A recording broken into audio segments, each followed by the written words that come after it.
Sarah Maslin Neer, and Cheryl's beloved brother, Raymond White Jr. She was the definition of a trailblazer, but you probably never heard her name. There was a time that she was a household name.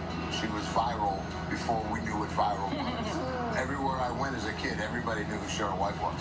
In 1971, Cheryl White galloped into the world of horse racing and conquered the feat of becoming the first ever African-American woman jockey at just 17 years old. The grandstands were full, and on her shoulders was the idea, if she wins, it means women are equal. It means black people have a place in this sport. If she doesn't, and these are headlines, if she doesn't, it means the opposite. And this is what a 17-year-old girl was carrying with her in the saddle. The daughter of a famous horse trainer, Cheryl had been honing her skills since she was old enough to ride. And her brother Raymond says she could race with the best of them. What were the qualities about her that made her such a great jockey? You know, they say a good jockey should be, their back should be flat. You can put a cup of coffee on it. and her form was perfect.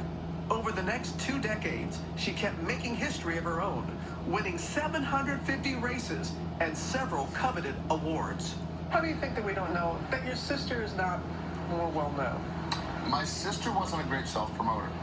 She was the type that just wanted to ride. She wanted to be left alone. She did not brag about herself. I was the bragger in the family. No. Oh, yeah. The events of Cheryl's extraordinary life inspiring the new young adult novel, The Jockey and Her Horse, written by author and New York Times reporter Sarah Maslin Neer and Cheryl's beloved brother, Raymond White Jr. How'd this happen? Sarah contacted me through email back in 2021 and said she bought a copy of Jet magazine, and the original copy my sister was on and was a very self-proclaimed fangirl of Cheryl White. She was a Serena and Venus Williams of her time, and she has been erased from history. The book is told from multiple perspectives, even at times through the eyes of Cheryl's horse.